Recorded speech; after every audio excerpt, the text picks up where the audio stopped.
Do you have everything you need on the island? I mean, do you need to leave the island very often? Um, it's quite irregular. There are some. The island is quite well equipped.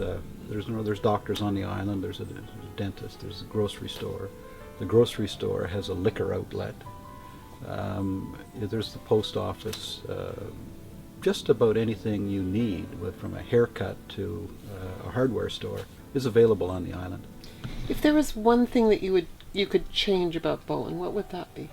If there was one thing that I would change about Bowen, it would be to have less of an urge on Bowen to change things on Bowen. I talked about that proprietary feel that people have for the island.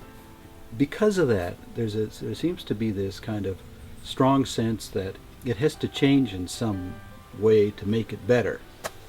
I like it the way it is now. I'll probably like it 20 years from now too. So But when you I don't need it to change. When you say it's changed, in what ways has it changed since Well, you first came the here? population's greater. The price of a ferry ticket is much higher. The demographics have changed. There's a lot more young families living on Bowen Island than when we first came here, and a lot of those families, the parents are working in the city. So it to that extent, it's more of a bedroom community than it used to be.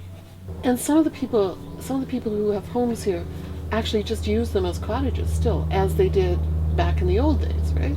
Sure. There's a substantial population year-round. There's about 4,000 people live here year-round, but in the summertime it goes way up. But I don't know if they measure that very well, but it'd be 6,000 anyway. Because there are a lot of cottagers who come here. Some of them come year-round on weekends and so on, but some only come in the summertime. Some only come for July and August, and the rest of the time their houses sit empty. And in September we're sort of okay with the fact that there's an exodus, because we sort of like it a little quieter and a little less traffic in the village, and shorter lineups at the grocery store. I was talking to Linnea as we were coming over here, and I asked her if living here makes you feel like you're on vacation all the time, and she said yes.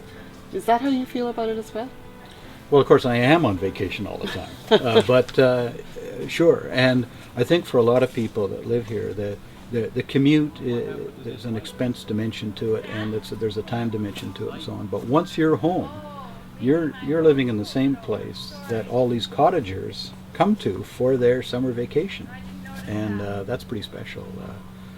And it's enabled a little bit, I think, because people today can do more telecommuting and working at home and that sort of thing. So the 5-day commute or 6-day commute is maybe more for lots of folks. It's more like a 3-day commute or even less. Well, great, Bob. Let's go and have a look at your neighborhood then. Okay.